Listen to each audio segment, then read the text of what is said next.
Hi everyone, welcome. My name is Dylan McGarry. I'm at the Environmental Learning Research Centre at the university currently known as Rhodes in South Africa. Um, I'm also part of the One Ocean Hub as a co-director and work as a researcher in that project in a transdisciplinary capacity.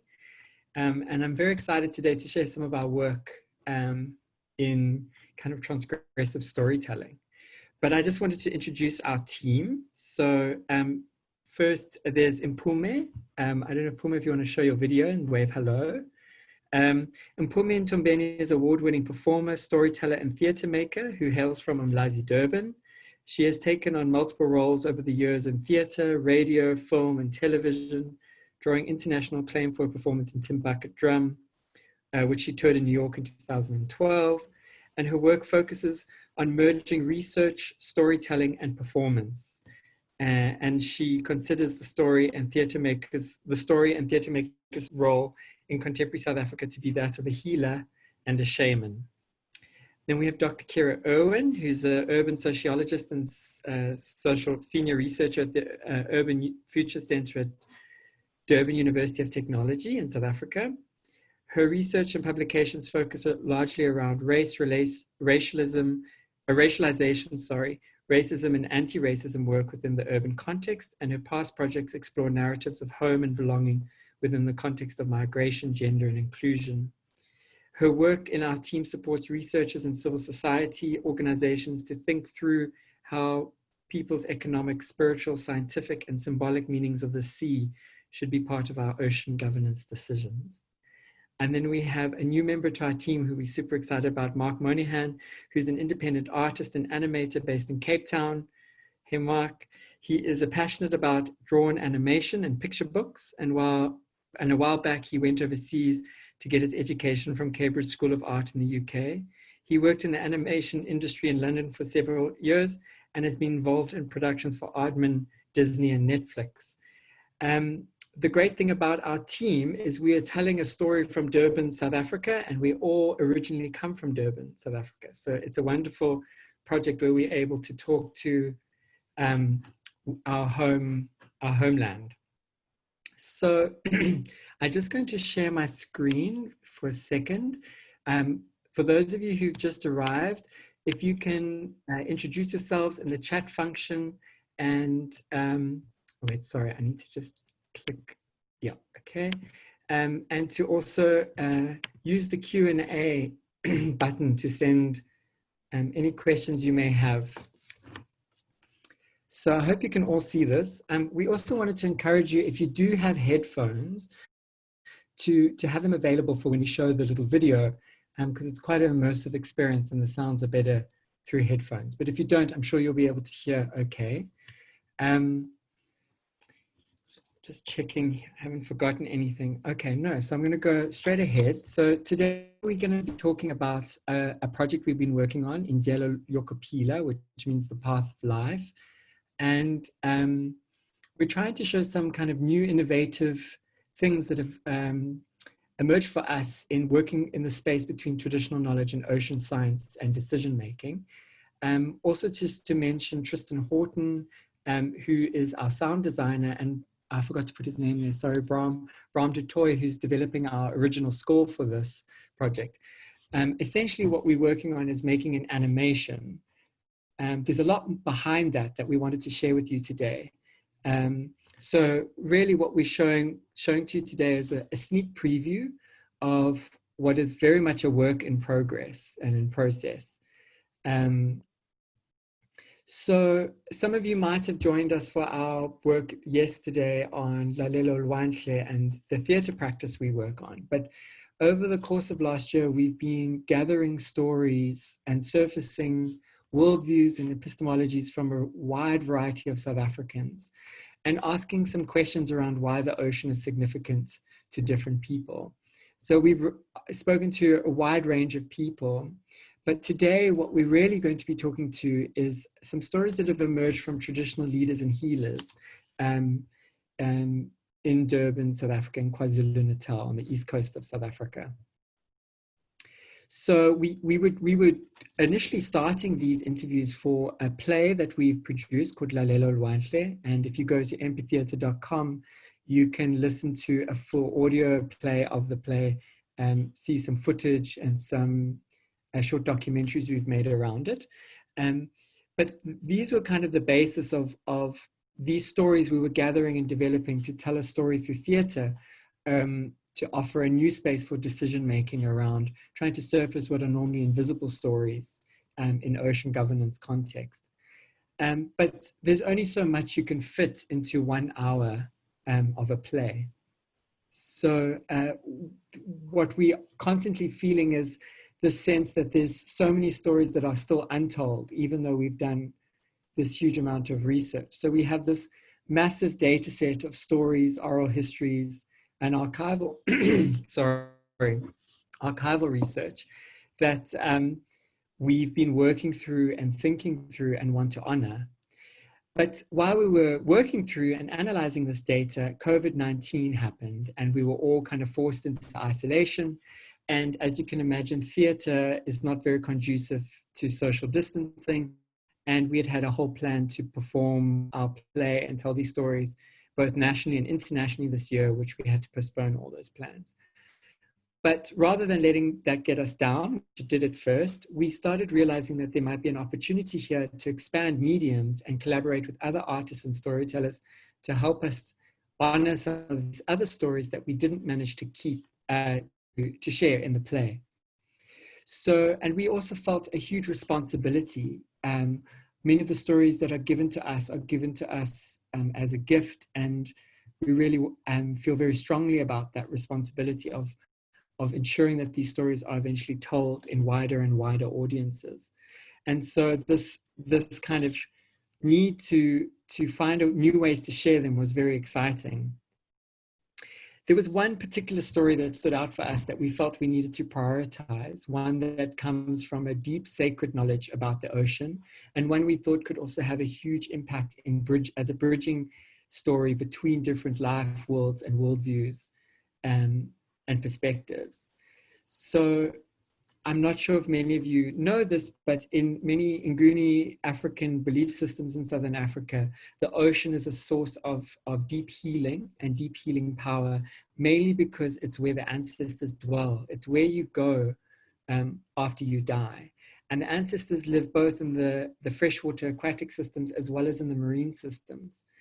And I'd always kind of known this, but I didn't quite know that there was so much more, obviously, to these realms and to why the ancestors are in the ocean. Why is it the ocean that is so significant? From a Western perspective, often the heaven or the afterlife is mentioned as something above us, in the sky, in the clouds, in the heavens. In the African tradition, it is in the ocean, it's in the water. Water is life. And it's something that we wanted to really honor and explore in this story. So I'm going to hand over now to Kira, who will tell you something of the story and how we got it, and also some things we're learning as we're grappling with these different types of data sets we're working with. Thanks so much, Dill. Lovely to be here with you all. So I'm going to take you through the story that the animation is based on, but perhaps just to make a statement that is possibly quite obvious, but nevertheless quite important. It's just that when we were listening to these stories in our research, and we were talking to scientists, marine scientists, as well as to people who use the ocean for various rituals, spiritual and religious. Of course, not all scientists think the same, and neither do not all people who practice a certain religion or have a cultural belief either think the same about it nor practice it in the same way. But one of the things that we had picked up was how the ocean, and this happens around the world, is often seen as a sort of cleansing experience. So either to cleanse through entering the ocean, and also to cleanse through drinking seawater, and that cleansing too was a sort of spiritual cleansing of the ocean. And in some of the narrative interviews that Mpume had done with sangomas, who are traditional healers in South Africa, we found that there were different types. Whilst everyone talked about the ocean as something that cleansed you spiritually, not everyone had the same ideas around whether what was happening to the oceans in terms of pollution and plastic was something that also impacted on the kind of spiritual experience of seeing the sea as a healer. So I got a really excited phone call from Mpumi. So if you can go to the next slide, please. And she had just had a conversation with a historian, a Zulu historian, who is himself a practicer of healing arts in his culture. And she said, Kira, I want to come round and talk to you about this. Can I come round? So I was like, yes, come to my house. Tell me what he said.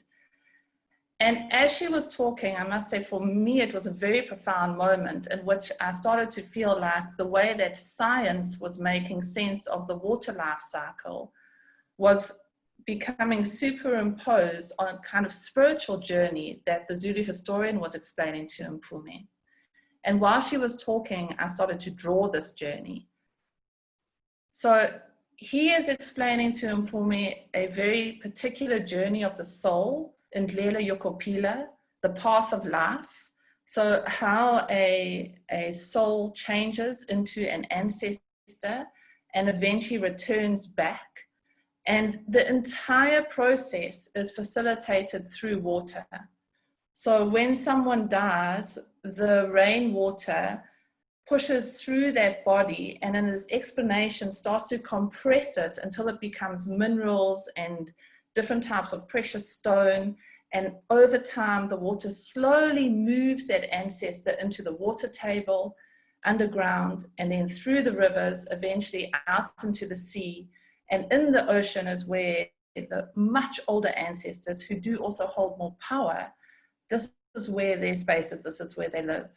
And that there comes a time after a very, very long time spent underwater in this ocean world, that the ancestors get called back. And that happens through being sucked up into the clouds and then rained back down into earth, into your next life.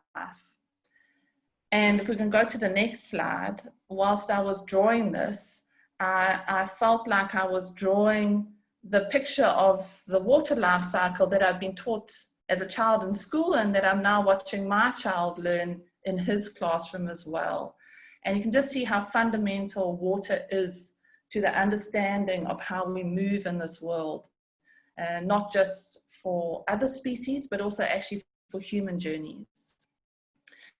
So this got us thinking about how we could use creative arts and creative storytelling to listen more closely, actually, to when scientific knowledge and indigenous knowledge systems are fairly closely aligned, even if they're not using the same language and sometimes not even the same forms of understanding, that there is a possibility to create a sort of translation protocol between these canons of knowledge. And that's really important because, in fact, people may want to protect the oceans for different reasons, but for similar advantages, for similar understanding that actually the oceans are fundamentally important to life, however it is you are viewing or making sense of that life. And so in a way, this incredible conversation with Mpumi was the beginning of our journey of making the animation that we're busy doing now. Thank you, Dil. Thanks so much. So when we were sitting now in lockdown, we started thinking, what could we do? And it led to us reaching out to Mark as an animator, and he and I have been working very closely to try think about what do we do in visually translating the story. And the details of when we were what we're discovering more and more is as we've been looking at the details of this transformative process with water, it's been helping us to also understand deep, quite robust knowledges of geological and hydrological processes, but that are not divorced from spirituality, that the scientific understanding of these processes, or at least the understanding of these rigorous understandings of the Earth's movement and water systems are deeply intertwined with spirit and feeling and soul. And we've been having a really great time trying to visually represent that and play it back to the rest of the team and others. And Mpumi will speak to some of that in a minute. So the other thing is that we realized in understanding the story more is that the soul in this way of understanding life and the afterlife is deeply connected and symbiotically connected to ecosystem function, and is constantly in transformation. So one of the big things we've been working with in character design and in developing is to always have this sense of transformation, everything constantly changing, but also deeply interconnected and intertwined with the ecosystem. This visual translation has also been really exciting for us because it's offered us a new lens. I mean, I was originally trained as an ecologist, and it's offered me, but I'm also an artist, and it's offered me an opportunity to understand visually a way of constructing and understanding an ecosystem, but also visually trying to understand a culture and the ethics around representation and about how things are seen and viewed in different worldviews, both scientific and indigenous ecological knowledge as well. So that's been a really interesting, is that crafting this animation and doing all the visual development has offered us this new lens. Something that's also emerged, which I found very exciting, is this link that's emerging between the deep sea research that's happening with us, for us in the One Ocean Hub. Sorry, I don't think I introduced the One Ocean Hub properly yet, but it's a broad mixture of network of different people from different disciplines and worldviews, and from artists and lawyers to marine scientists, marine sociologists and anthropologists and others. And we had built a really strong relationship with Dr. Kerry Sink, who is at the South African Biodiversity Institute. And she's a marine scientist and a marine ecologist who's been working with coelacanths for the last 10 years. And there's something about the coelacanth who, no matter who meets them or kind of experiences them, there's something feeling quite sacred about them. But in these conversations with Kerry, we've also learned how she has had these deep reflections as a scientist about, and knowing very well that she is working and exploring as a scientist in a very sacred realm for an entire massive population of the country, and that her work there must be done with care and sensitivity and honoring this really sacred place. So there's an emerging new relationship between marine scientists, deep sea marine scientists, sociologists, anthropologists, and traditional healers, which we're finding very exciting. And it's opening up conversations, complex ones, but really useful conversations. Part of this has been developing a script. So based on the interview, I wrote a script draft with suggestions of what could happen visually in each scene. But what was also very exciting was to work with Kerry and other ecologists and taxonomists to actually describe the journey of the spirit as it travels through these different biomes as an opportunity to understand what would be the kind of significant species one would see in that space.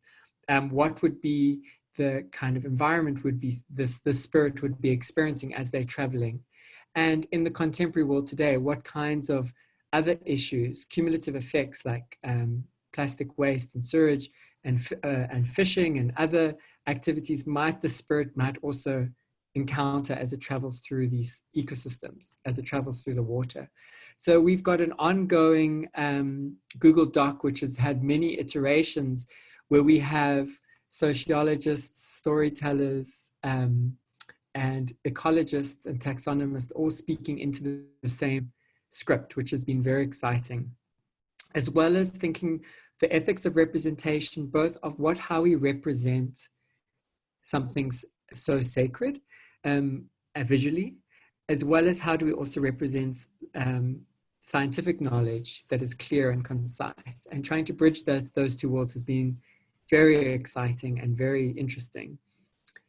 I just wanted to hand over a moment for Pume, because Pume both conducted the interview, and you will hear later is the narrator for this animation, this animatic we're going to show in a minute.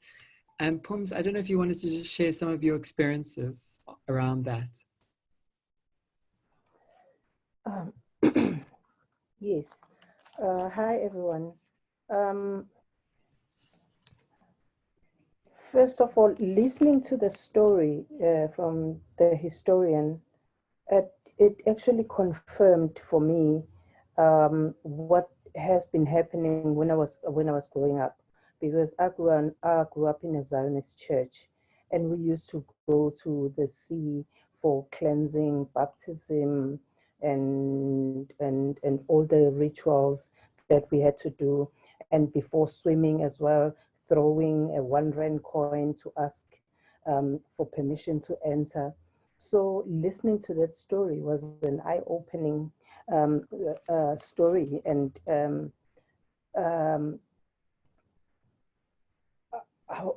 it confirmed that, okay, it's true when they say our ancestors live in the sea. And then he explained the process of when someone is has been buried, and they the rain compresses you, and then you become like diamonds and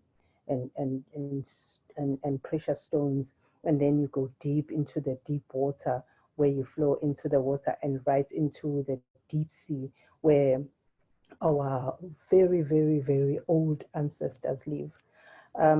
It also confirmed some of the things that we do as a Zulu myself. Let's say if my house is, if someone has messed up with the ancestors and I don't have my ancestors in my yard protecting the house, you have to go into the sea, and you have to go and summon those and ask your ancestors from the deep sea, who are stronger than your immediate ancestors who had just been buried. So in the deep sea is the very, very, very, very, very old ones, where you go there. So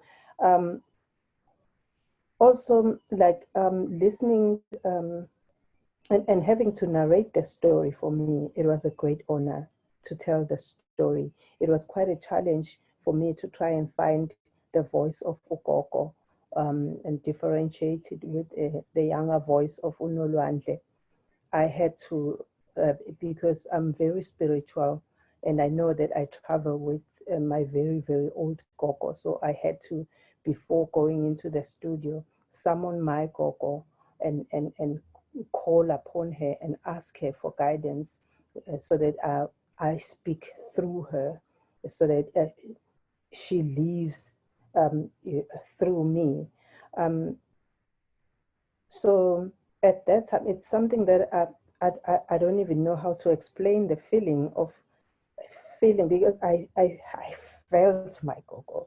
I felt her voice. I heard her voice speaking through me. It was amazing. Yeah. Yeah, I think that's about all. Hey. Yes. Could you just say something also about, once we would develop the script, you did share it back to the historian and the healer who you met.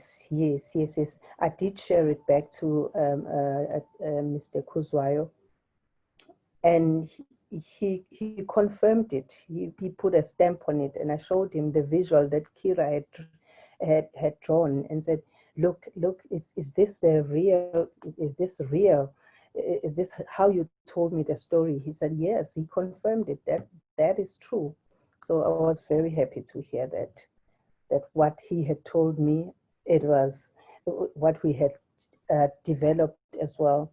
It went accordingly. It was correct, actually. Thanks so much, Pums.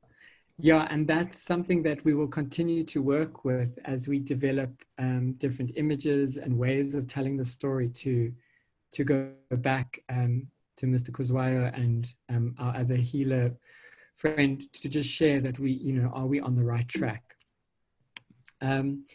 What we found is really significant here is what I didn't expect prior to COVID-19 was this particular ecosystem of people coming together. So we also trying to understand this new learning network, which is a network of storytellers, sociologists, traditional healers, animators, illustrators, sound artists, musicians, ecologists, and taxonomists. And it's a really eclectic mix of people having a really exciting conversation in honor of this very sacred story. So we still really much, I would say, in the first quarter of developing this animation, but it's taking us into really interesting territory. From that, we were able to then, Mark was able to then try visually represent. The next step in developing the animation is to storyboard and to develop characters. And Mark made these wonderful sketches in an incredible quick amount of time. I'll just speak to this one quickly and then I'll hand over to Mark. This, you'll see this in the Animatic, but trying to think about how do we visualize the soul? How do we first show death and decay in an animation? And also how do we show the transition from a lifeless body into a spirit? And just the movement and the role of water, as well as the sound design of, you'll hear water in every frame, in every moment of the animation. Water is the real essence of the life force that we're trying to show in the story. But Mark, can I bring you in here to maybe just talk about the process of storyboarding and why it's so essential? And then Hi Dylan, yeah. Okay, can you hear me? Yes. Okay, Perfect. cool. Okay, so in the animation process, it's very useful to, once you have the script established and maybe some notes written up to go alongside the script, just describing what might happen at each particular scene. It's useful to just do some smaller drawings and just to get a grasp of what could happen. We call it action for animation. So this is just a useful period. Instead of going ahead and actually animating something, we can actually work out pacing, timings, making sure that the relevant images apply to what's been said as the narrator narrates. So I'll just kind of take you through this board in front of us now at the moment. This is part of our story. Our spirit has just come out of the mangrove and is entering into a new biome. So this is just the start of the sea. And we have in Durban a big Indian population, and we really wanted to include all of the people in South Africa in this as much as we can. And so Dylan came up with this really great idea to have some Indian people on the beach. Her father is fishing while her daughter is putting out a prayer, a puja prayer. And as she releases the prayer, it's noticed by our mermaid, who interacts with it, because with the turbulence of the water, the puja looks like it's about to go out. And then we see an interaction with nature. I mean, an interaction with creatures of the sea as well. Some dolphins come past. And then we're going to go into the next biome, which is a reef. So I thought this is how we go about, I thought about how we could transition into that and make this visually appealing. So instead of just cutting it and going straight across the reef, I thought a wave could come past. Our mermaid could come closer into the camera lens, and then we could have something like almost a light change. And then we're above the mermaid and we're looking as if we're out of the water, or just above, just at the surface of the water, and we can see the mermaid swimming below us. And these are very crudely drawn, but if you can imagine, there would be beautiful reefs that would be very sort of relevant to our KZN coast. We have been working really hard at trying to stay true to the science, as well as bring in a little bit of magic. So there'll probably be some glowing, a lot of glowy stuff. And then you'll see a little, just sorry, but going back to the other storyboard, Dylan, you'll see how she then progresses through the reef into the shelf, where she will bypass creatures living off the shelf and then into the deep. Okay, you can go to the next one. So this is where she meets her ancestors. And we've done our best to try and represent this in the best possible way we can, and to not, and we've chosen not to show what actually happens down there. You'll see that in our animatic. Well, we've chosen to show what we think is the right things to show, but this is the moment where she meets her ancestor in the mouth of a coelacanth. And then just to go a little bit more forward in the boards, you'll see a transformation into a whale, and then an interaction of a fishing net. And we thought that it would be nice to show the fish in the net actually interacting with the spirit as it ascends. Okay. So you get a reasonable picture of that. So we've been trying to also, right now we're at the stage of visual development, which means that we are exploring what our characters could look like, what the world could look like. I think we're very interested in bringing in a bit of magic, and trying to connect the spiritual world with the marine. And so this is just a bit of artwork just to show you how we might go about interpreting the characters that move through these environments, as well as the flora and fauna that they bypass. One thing that's also important that's not represented by that previous image is we want the characters to take on parts of the environment, not to take on, but to just morph into the areas that they're in. Maybe you can explain that better, Dylan? I think you did earlier. Yeah, as the spirit is a kind of a mirror of the ecosystem we're seeing. One feedback we got from Mpume and the healer is that as long as the spirit doesn't remain the same shape and image throughout the story, if the spirit is constantly changing, would be acceptable, because we can't project one idea of what the afterlife looks like. So we're going to be using the ecosystem to mirror back the changing character. And then just to show the next image, this is also just an artboard just to give some kind of idea of how we go about actually producing the artwork that shows these actual creatures in the environment. So this is a mangrove in KZN, and that is a funny looking cute mud skipper. And then Dylan, you said that, oh yeah.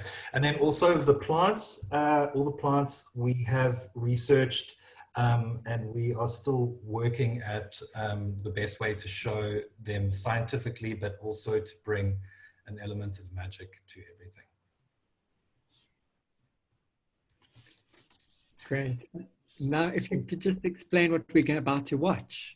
Yeah. Okay. So at the purpose of an animatic is to make a moving storyboard.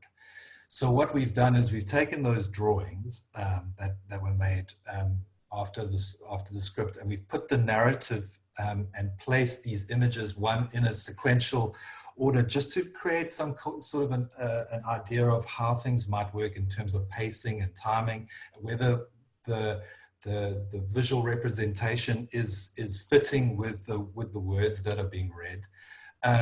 So this is a useful process in animation production, so we're not going ahead and animating and having to backtrack later on if we found that we've misrepresented, or if there's an element of the story that could be told better. So this is what you're going to be watching today. It's basically a moving storyboard with elements of folly and a music track that was just loosely chosen by me, but we will have something a little bit more sophisticated, I think, later on. Great, thanks. So I'm going to play it now. If you do have headphones, it's great to listen with headphones. Otherwise, yeah, just enjoy.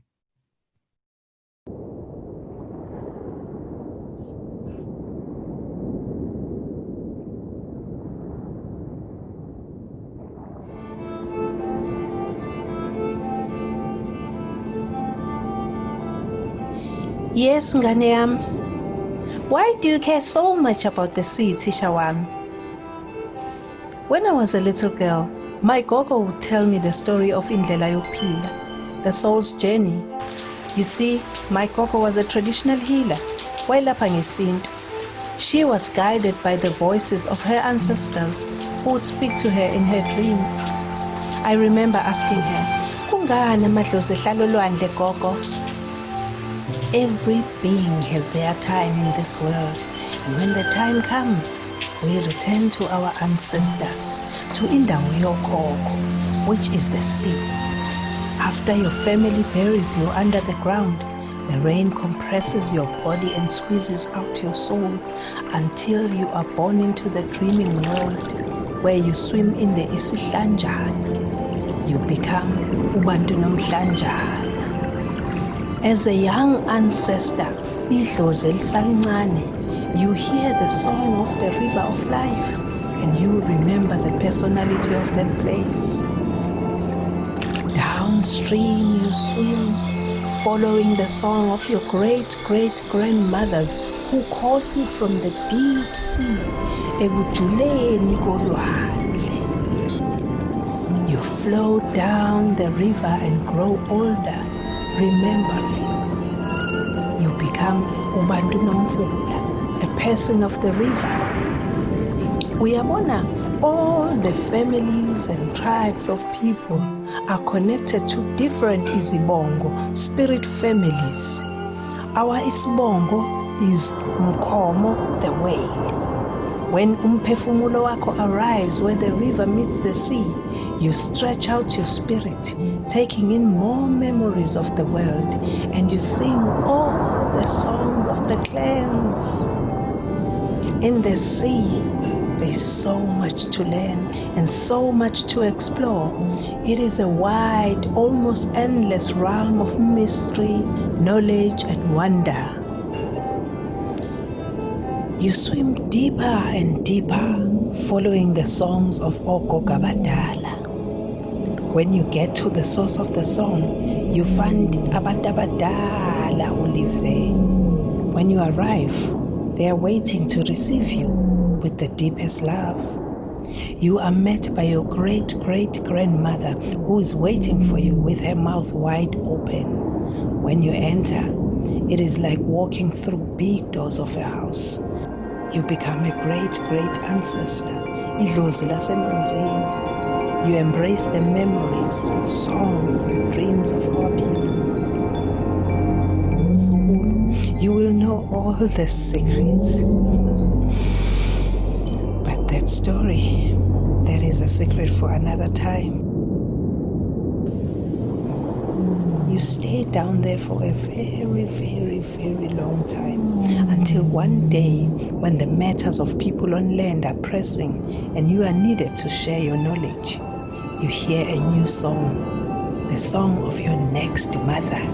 She sings for you to accompany her, and you swim up to her voice until you float out of the water and are carried by a cloud back to the land. Until eventually your soul rains down on the land and your next mother drinks you. There in the small ocean inside her belly, you grow and grow only to be born again. Uyabona mfana wami, as ugogo always said, this heaven everyone wants a one-way ticket to, it's not in the direction the missionaries promised us it was. No, no. It's in the opposite direction. It's down there, beneath the waves.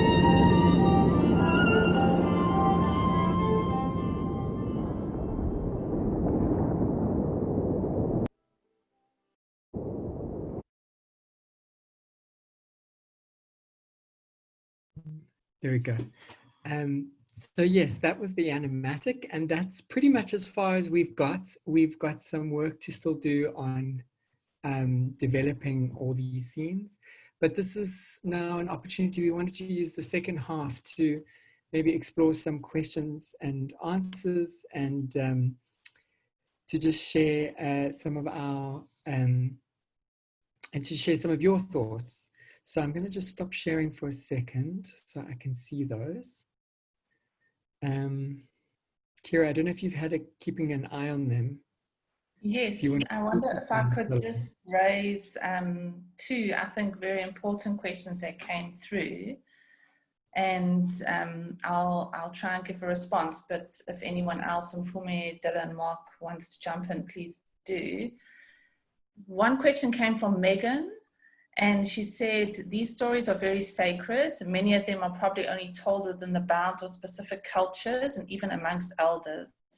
How does one ensure that these stories are translated, communicated, and shared in an ethical way?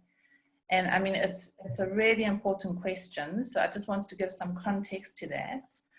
The first is that in the interviews, the original interviews that these were told, and Mpumi can chat maybe a bit about that, the Sangoma said that she would only share knowledge that was fine to share publicly, and not tell. What you can hear in the animation is when the gogo says, that is a secret for another time.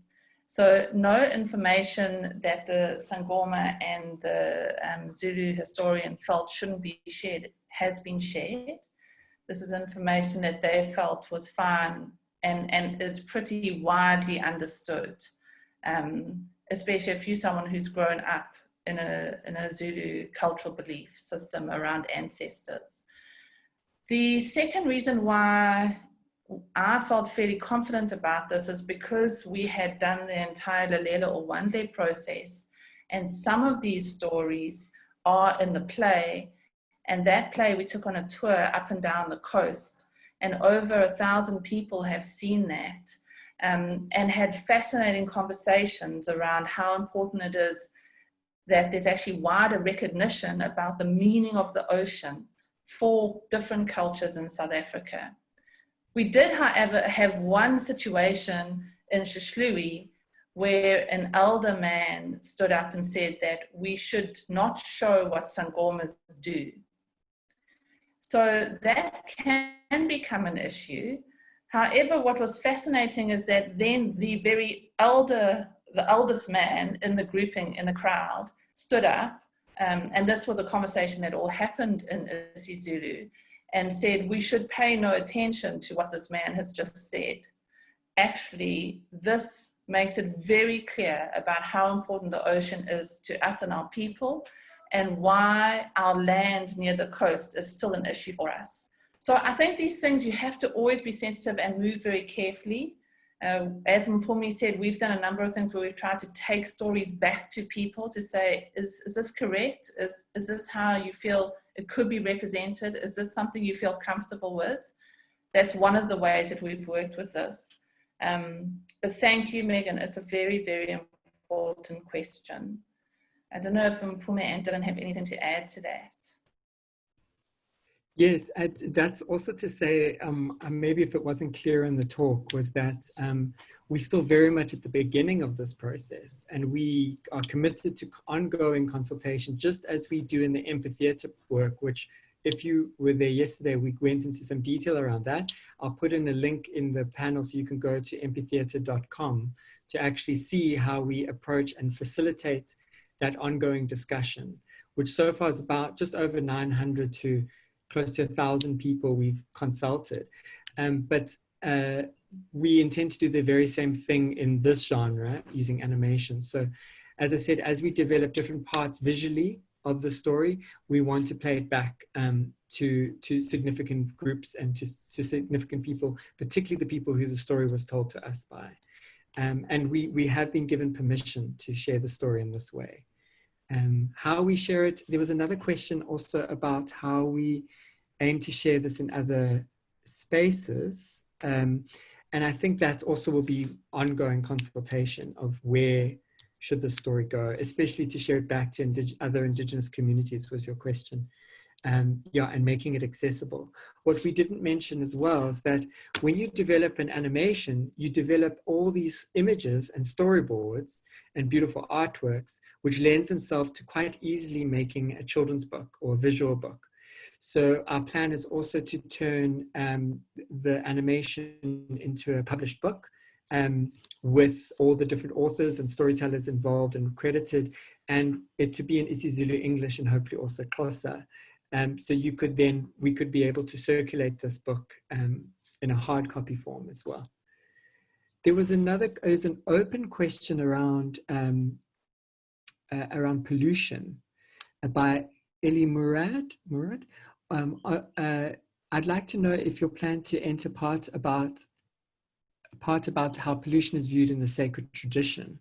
Kira, I don't know if you wanted to just, I mean, we did mention it briefly, but this is a very complex question actually, because the ways in which pollution is viewed is very nuanced, both in the scientific space and in the indigenous space.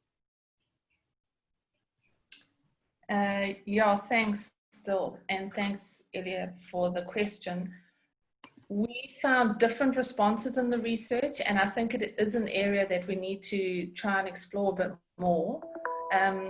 Some people are deeply disturbed by the pollution. They see it as not just a pollutant of the environment, but actually a pollutant of the sacred spaces, such as rivers, waterways, and the ocean.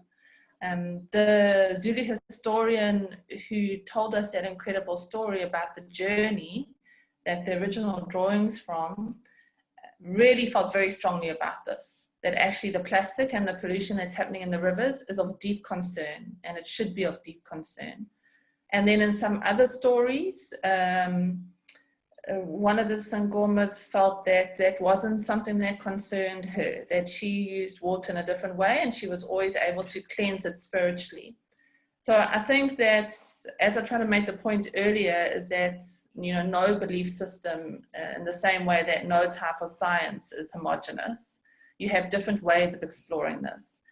One of the powerful things that we found with the Indlela or Wandle theatre piece, and I think Lisa has asked whether we could maybe share that link in the chat. So if you missed the talk on that yesterday and you're interested, you might want to have a look at how that theatre piece was trying to take ideas around science in the oceans, ideas around spiritual and cultural beliefs in the oceans, as well as ideas around how people use the oceans for livelihoods, and finding ways that you can build solidarity across difference, not in a way that you attempt to erase it.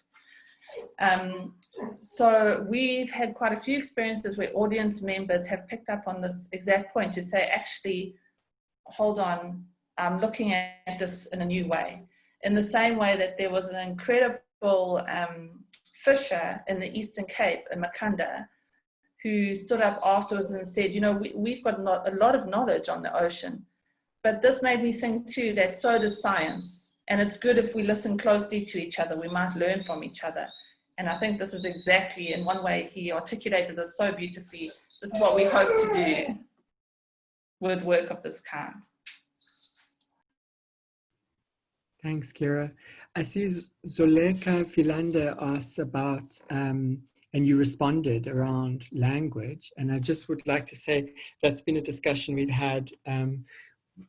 We do in our theatre work, you know, we code switch between languages to ensure that everyone, regardless of what your mother tongue is, you can follow the story, but also to honor that. So we are looking into making sure that the animation does represent the language that it's originally spoken in.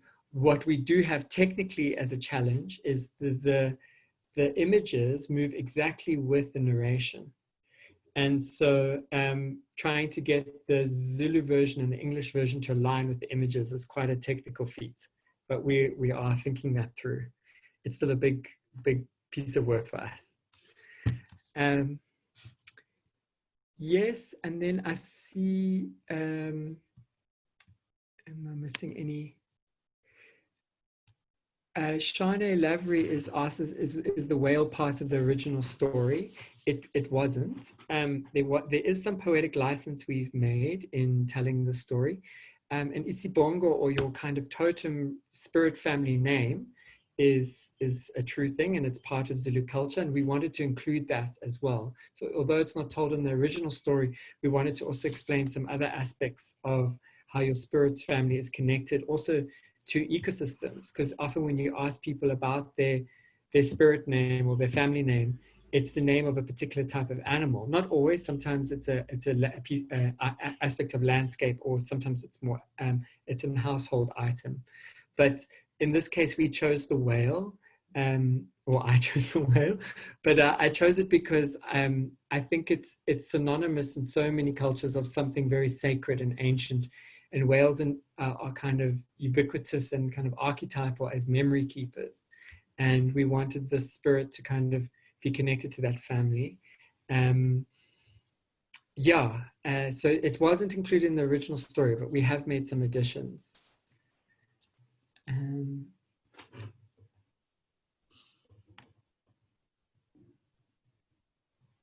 So Anna James asks, I think this links to a question being answered, but there's a short moment in which a plastic bag appears. How is that thought about by the creators, and does that theme get taken up, and how does the historian think about this part of the story? So the reason why we included that was I wanted to, I wrote in the plastic bag and the net, mainly because in the Ocean Hub, we are looking at the cumulative effects to the ocean as well.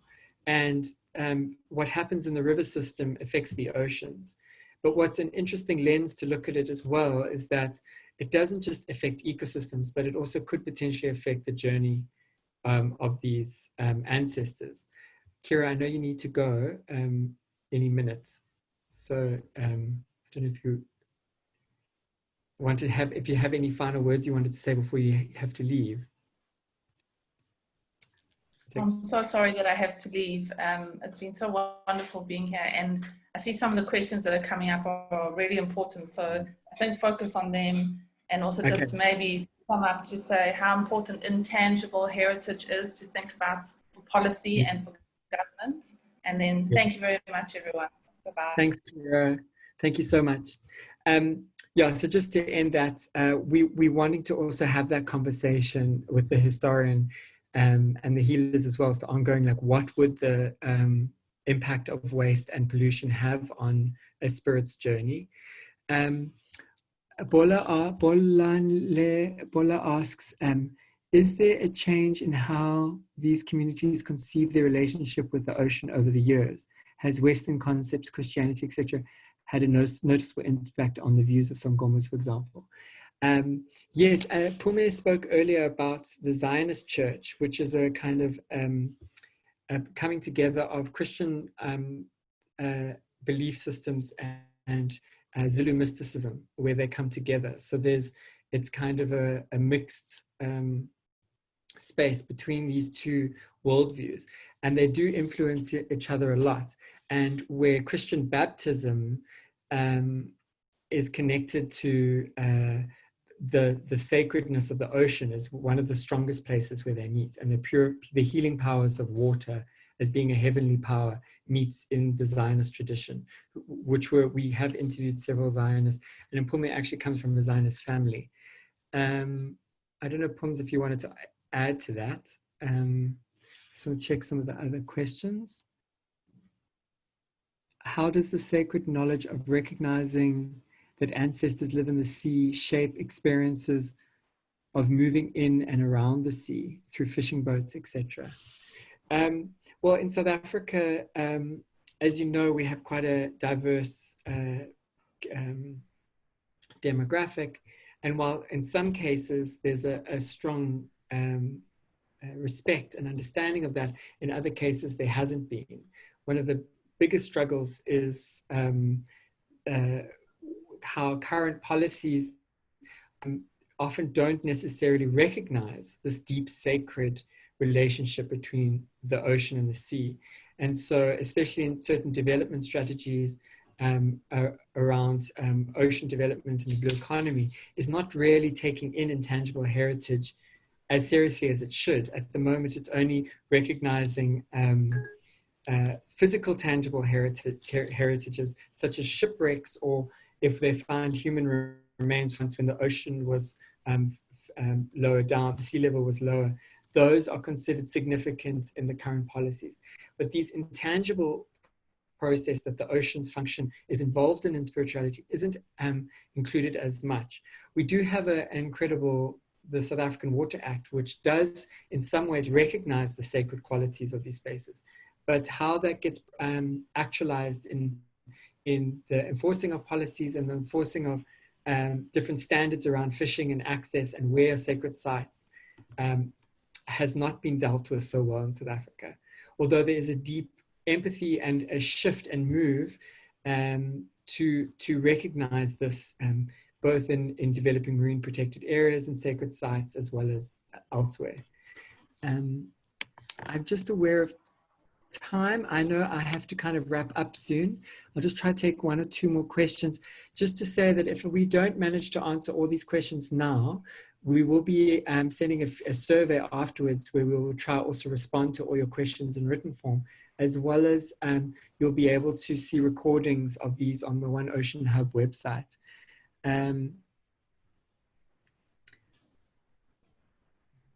Have other cultural language groups expressed interest in also sharing in these stories? We do have some interest around Khoisan stories.